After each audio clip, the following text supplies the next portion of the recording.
Assalamualaikum warahmatullahi wabarakatuh. Tazkirah hari ini ingin saya berkongsi sebuah ayat Quran yang ini ayat 97 surah An-Nahl, surah yang ke-16. Ayo sama-sama kita baca terlebih dahulu. Allah Subhanahu taala berfirman, "Man amila salihan min zakarin aw unsa wa huwa mu'min falanuhyiyannahu hayatan thayyibah walanajziyannahum ajrahum bi ahsani ma kanu ya'malun." Terjemahannya, maksudnya sesiapa yang beramal soleh, baik dari kalangan lelaki mahupun wanita, sedangkan dia beriman, maka kami pasti akan menghidupkannya dengan kehidupan yang baik. Dan kami pasti akan memberikan ganjaran pahala yang lebih baik daripada apa yang mereka amalkan. Baik, sedikit huraian tentang ayat ini. Allah SWT memulakannya dengan sesiapa yang melakukan amal soleh. Para penonton yang dirahmati Allah sekalian, amal soleh itu terbahagi dua. Pertama, yang merupakan ibadah kita kepada Allah Subhanahu Wa Taala. Maka amal soleh kategori pertama ni kita tidak boleh mencipta yang baru, kita tidak boleh ubah suai, kita tidak boleh perbaiki, melainkan beribadah saja, beramal saja dengan apa yang telah diajarkan oleh Rasulullah sallallahu alaihi wasallam. Do not innovate, do not improvise, do not modify, kerana semua itu adalah bid'ah. Maka amalkan sahaja sekadar yang kita mampu, apa yang diajar, yang dicontohkan oleh Rasulullah sallallahu alaihi wasallam. Itu yang kategori pertama. Kategori kedua ialah amal soleh yang melibatkan urusan kita dengan sesama manusia, dengan sesama haiwan, sesama pokok, alam dan sebagainya. Maka dalam hal ini kita boleh saja beramal soleh, kita boleh saja kalau nak innovate atau modify ataupun improvise. Sebagai contoh, katakanlah seorang anak ingin berbuat baik kepada ibu bapanya. Dia nak bawa ibu bapanya ke kedai makan. Dia nak bawa ke McDonald ke KFC ke Pizza Hut ke mana-mana. Boleh saja. Tak perlu pula dia, aku bawa McDonald kan bid'ah pula. Mana boleh? Tak ada ya. Jadi dalam hal urusan sesama manusia, dalam urusan dunia, apabila kita beramal soleh, yang itu tidak dikira sebagai bid'ah. Contoh yang lain, katakanlah seseorang itu ingin menawarkan diri, tolong-tolong bersihkan surau ataupun masjid. Lalu dia nak guna vacuum cleaner. Vacuum cleaner ni mana ada zaman Nabi, kan? Jadi yang itu tidak dikira ataupun bukanlah bid'ah yang dilarang oleh agama Islam. Maka dalam hal dunia, ingat, boleh sahaja jika hendak innovate, modify ataupun improvise ya. Dan penting ya bagi kita umat Islam, penting untuk kita juga dalam rangka beramal soleh itu juga kepada haiwan, juga kepada pokok-pokok, juga kepada alam yang Allah ciptakan ini. Sebab kadang sedih sekali, bukan semua, segelintir di kalangan umat Islam, hal-hal yang lain ni terhadap haiwan, pokok, alam sekitar agak kurang sikit ya. Jadi ini sesuatu yang perlu juga kita perhatikan. Pagi tadi, baru saja saya berkongsi sebuah video yang saya terima. Saya kongsi di Facebook saya. Bagaimana seorang wanita itu, disebabkan ada pokok berhampiran dengan pintu keretanya, agaknya bila dia tutup pintu, pokok tu daun dia pun termasuk ke apa, dia sepaknya pokok itu sampai patah pokok itu ya. Okey, tak apa, saya mainkan sebentar video tersebut.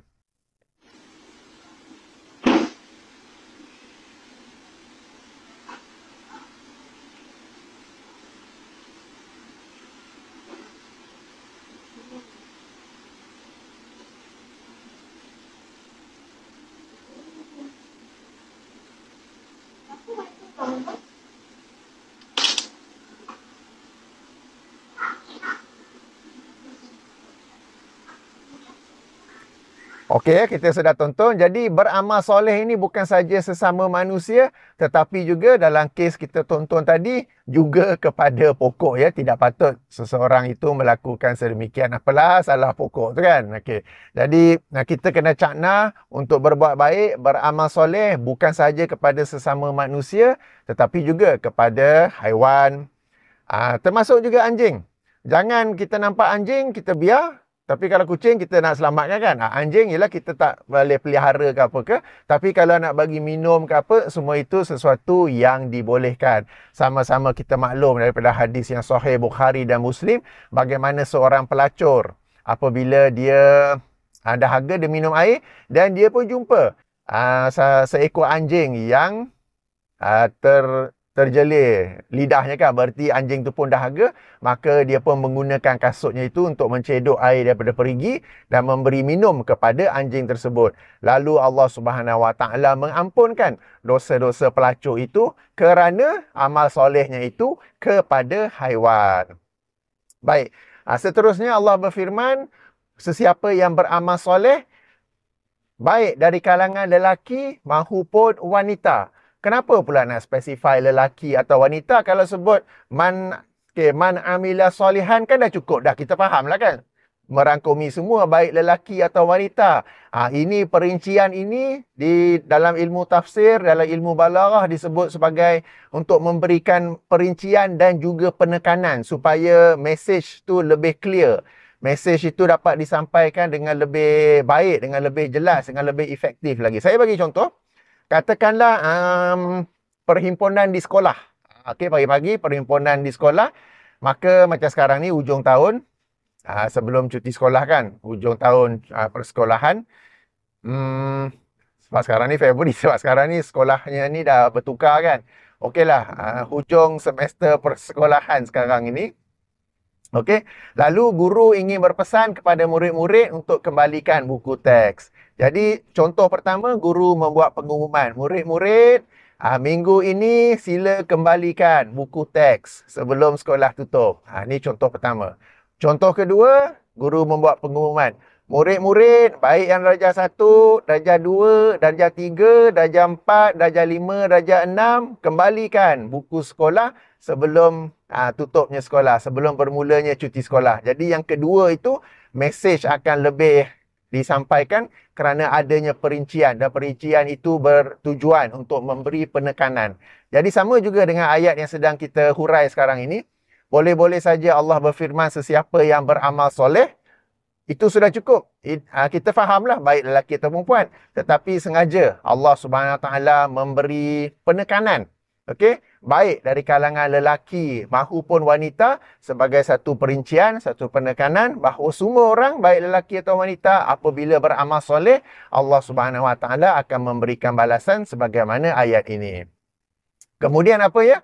Wa huwa mu'min. Sedangkan dia beriman. Jadi syarat amal soleh kita itu diterima ialah beriman. Dan iman ini ingat, ia bertambah dan juga berkurang. Dan iman ini jangan sekadar sebut saja. Jangan sekadar hafal saja, tapi cuba renung dalam kehidupan kita ni, betul ke kita punya iman itu? Sebagai contoh, rukun iman 6 perkara kan? Sebagai contoh, kita beriman kepada Allah. Betul? Betul. Tapi, akan tetapi, walau bagaimanapun, namun begitu, bagi sebahagian umat Islam, apabila Allah Subhanahu Wa Taala mengkhabarkan sifat-sifatnya, dia tak mahu beriman. Sebaliknya dia kata, benda ni, sifat-sifat ni kena ditakwilkan. Sifat-sifat ni adalah kiasan. Okay? Dan bukannya hakikat. Okay? You are supposed to be, sepatutnya anda beriman dengan Allah dalam semua aspek, termasuklah juga sifat-sifatnya. Kenapa sifat-sifat itu tidak mahu beriman? Sebagaimana yang Allah khabarkan, apakah Allah mengkhabarkan sesuatu yang salah, sesuatu yang silap berkaitan dengan sifat-sifatnya? Contoh lain, Allah SWT menyatakan, berdoalah kepadaku, aku akan makbulkan. Jadi kita beriman, kita berdoa bahawa apabila kita berdoa kepada Allah, Allah akan makbulkan. Tapi ada saja sebahagian manusia yang berdoa kepada makhluk yang telah pun mati. Ya Muhammad, Ya Rasulullah, bantulah aku. Ya Syekh, Ya Fulan, Ya Wali, wa Ya Nabi Hud, bantulah aku. Bila kita tegur, dia kata, oh kami berdoa saja kepada Nabi, kepada wali, tetapi hati kami meyakini Allah yang makbulkan. No, no, no, no, no. Don't give that kind of uh, kelintong lah kita kata ya. Kalau kamu beriman, Allah yang kepada Allah dan Allah sendiri telah berfirman, berdoalah kepadaku, nescaya aku akan makbulkan, maka berdoalah kepada Allah. Janganlah pula buat benda yang lain kan. Alright, itu tentang beriman kepada Allah. Beriman kepada Rasul-Rasul, beriman kepada Rasulullah sebagai contoh ya. Beriman kepada Rasulullah bukannya sambut maulid. Beriman kepada Rasulullah bukannya tambah Saidina sebelum nama baginda. Tetapi beriman kepada Rasulullah ialah kita beriman bahawa baginda adalah pesuruh Allah, His Messenger. Messenger yang bawa, yang apa peranan, apa tugas, membawa risalah Islam. Maka apa yang Rasulullah bawa daripada syariat Islam, itu yang kita ambil. Tetapi sekarang ni apa yang berlaku ialah apa yang Rasulullah bawa daripada syariat Islam ni, boleh pilih-pilih, nak atau tak nak. Tapi kalau tok guru yang bawa, tuan guru yang bawa, itu mereka memberi prioriti untuk mengamalkannya. Ya, jadi beriman kepada Rasulullah, lisan sebut beriman kepada Rasulullah, tetapi dari sudut keyakinan. Sebab Rasulullah pun ada juga hadis-hadis yang bagi dia terangkan tentang sifat-sifat Allah. Tentang ibadah kita. Macam nombor 2 pula. Macam nombor 3 pula ya. Apa lagi contoh lain yang kita boleh kata tentang sifat beriman ini? Okeylah, beriman kepada hari akhirat kan. Kita beriman di hari akhirat kelak, semua yang kita buat ini akan diperhitungkan. Ataupun dalam bahasa moden sekarang akan diaudit oleh Allah Subhanahu Wa Taala kan. Jadi kalau kita beriman kepada Allah, kita tidak akan menulis komen-komen yang maki hamun, mencela kepada sesiapa pun. Okay? Kita tak setuju, kita nyatakan tak setuju. Bagi dalil, bagi hujah, bagi sebab kenapa tak setuju. Tapi kita jangan maki hamun apa semua, sebab kita beriman di hari akhirat kelak, semua yang kita type tu akan dipertanggungjawabkan di hari akhirat kelak ya. Maka ini antara ciri yang beriman. Maka perkara-perkara yang berkaitan dengan keimanan ni banyak lagi. Nanti tazkirah jadi panjang sangat pula. Banyak yang perlu kita renung, kaji supaya kita improve. Saya bukan berkata yang kalau yang buat berbeza itu terus menjadi kafir. Tidak. Sebab iman ini adalah sesuatu yang bertambah dan berkurang. Ayuh kita tambah iman kita dengan beriman secara benar, secara betul, secara tepat ya, dalam semua aspek 6 rukun iman yang kita telah pun pelajari. Jangan belajar, jangan hafal je. Tapi tak tahu pula apa benda tu kan. Okey, jadi lelaki mahupun perempuan, muslimin mahupun muslimat yang beriman dengan iman yang betul kemudian beramal soleh, maka apakah janji Allah Subhanahu Wa Taala? Fala nuhyiyannahu. Perkataan lam, maafkan, huruf lam selepas huruf fa itu peranannya ialah memberi penekanan. Lalu kalau terjemahan yang betul ialah kami pasti akan menghidupkannya. Kami pasti, kami tentu akan menghidupkannya dengan kehidupan yang baik. Jadi ini adalah janji yang pasti daripada Allah Subhanahu Wa Taala. Dalam kitab-kitab tafsir, antaranya ialah tafsir Ibnu Katsir. Okey. Saya sekarang dalam trafik, kita bagi laluan kepada orang lain pun amal soleh juga. Okay? Jangan kita pandang amal soleh ini ibadah saja. Macam sekarang dalam trafik, ada dari simpang kereta nak masuk, bagi masuk. Itu pun amal soleh juga. Katakan kita dah masuk simpang, kita beratur panjang kan. Semua ni pemandu yang baik kan. Lepas tu ada pula yang pemandu yang last minute nak masuk. Kita duduk beratur dia punya panjang nak masuk selekoh, nak masuk simpang, dia boleh cut depan tu saja. Tak apa, bagi dia masuk. Itu menjadi amal soleh kita pada pagi tu. Khasnya yang hidup, yang berada di tempat yang lazim ada traffic jam kan. Mana-mana bandar pula sekarang ni, mana-mana bandar ke pekan ke memang ada traffic jam. Dan memang ada pemandu yang tidak beratur kan, kena masuk selekoh ke apa ke, tak apa, bagi itu menjadi amal soleh anda pada pagi tu. Pagi-pagi nak pergi kerja, pagi-pagi lagi anda telah pun membuat amal soleh. Dan kita berbaik sangka yang dia tersalah. Sebab saya sendiri pernah tersalah juga. Ikut GPS tengah drive, lepas tu dia bagi suruh turn, next 100 meter turn left. Lepas tu orang yang nak turn left tu dah beratur daripada tadi. Alamak, terpaksalah kita pun buat muka tebal, bagi signal apa kan. So amal soleh ni boleh dalam pelbagai aspek. Bila kita sedang memandu pun sebenarnya kita boleh beramal soleh. Okey, kembali kepada firman Allah SWT, kami pasti akan menghidupkannya dengan kehidupan yang baik. Sekejap ya, itu Smart Tag sudah tak berjalan. Okey. Kami pasti akan menghidupkannya dengan kehidupan yang baik dalam tafsir Ibnu Katsir. Okey, ada beberapa pendapat ya. Ada yang berkata dikurniakan rezeki. Ada yang berkata dikurniakan sifat qanaah. Qanaah ni sifat cukup. Ada yang berkata pendapat yang berkata ia adalah kebahagiaan. Ada yang berkata ia adalah kebahagiaan ataupun nikmat dalam suasana tetap mentaati Allah Subhanahu Wa Taala. Jadi setelah mengemukakan beberapa pendapat itu, Imam Ibnu Katsir merumuskan bahawa yang benar berdasarkan keumuman ayat, semua itu termasuk sama. Yang ini kehidupan yang baik itu boleh jadi rezeki, boleh jadi kebahagiaan, boleh jadi sifat qanaah dan sebagainya, whatever that is good lah. Alright. Jadi ini yang Allah akan kurniakan di dunia. Alright, di dunia sekarang ini. Para penonton yang dirahmati Allah, perlu kita ambil maklum, take note, kehidupan yang baik tak semestinya banyak duit. Kehidupan yang baik tak semestinya kereta mewah.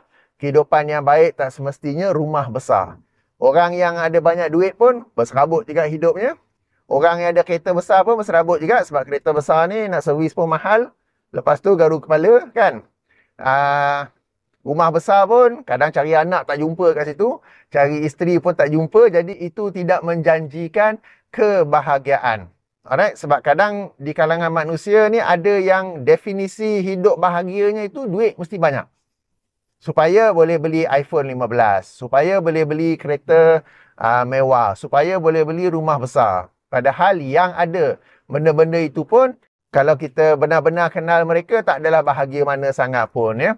Jadi kebahagiaan itu bukanlah dengan benda-benda yang mewah. Kebahagiaan itu ialah apabila Allah yang mengurniakan kita kebahagiaan dengan apa yang ada. Dan kalau kita nak improve tak apa, boleh sekadar apa yang ada. Tetapi jangan hidup ini kita habiskan untuk nak cari duit, dan nak cari duit, nak cari duit. Sampai-sampai ilmu agama tak ada, ibadah pun tak ada. Maksud saya, sebagai orang, dia dah ada kerja. Tapi masa lapang yang dia ada, dia buat side business. Masa lapang yang ada, dia buat MLM. Adalah jual produk ke apa kan. Semuanya nak duit lebih, nak duit lebih. Masa yang sama tu dia boleh guna untuk menambah ilmu agamanya. Tapi itulah, bila tak ada tu, masa yang ada tidak digunakan untuk menambah ilmu. So ilmu agamanya itu masih di tahap sekolah rendah. Masih di tahap bahkan mungkin kelas kafar, tadika ke apa semua tu kan. Semata-mata kerana nak duit. Nak duit nak buat apa? Tengok-tengok nak upgrade phone. Nak minum kopi di kedai yang glamour. Tak naklah minum kopi kedai mamak ke apa ke kan. So semua itu sebenarnya tidak pun menjanjikan kebahagiaan. Kita rasa je, kita seronok je tengok orang ada. Tapi bila kita ada pun nanti, bila mungkinlah seminggu, 2 minggu pertama excited kan. Lepas tu alamak biasa je, tak ada apa pun. Kan. So kita kena redefine ya our ni tentang kebahagiaan. Macam tadi sebelum saya hurai ayat ni, saya sempat buka tafsir Ibnu Katsir. Antara tafsiran tentang kebahagiaan ini, hidup yang baik ini ialah Allah kurniakan dia kebahagiaan pada waktu yang sama. Dia tetap berkesempatan melakukan ketaatan, tetap berkesempatan untuk beramal ibadah. Sebab ada saja orang yang Allah kurniakan dia pelbagai nikmat, tetapi solatnya pula menjadi lambat. Solatnya pula menjadi tak khusyuk sebab duk fikir kan. Ni bursa saham sekian. Yang ini currency sekarang ni teruk ke apa. Duk fikir bisnes ke apa kan. Solat pun jadi, insyaAllah solat lah kan. Tapi menjadi ringkas, cepat, express. Sebab duk fikir perkara bisnes. Sebab lagi banyak duit, lagi banyak duk fikir to manage that money tau.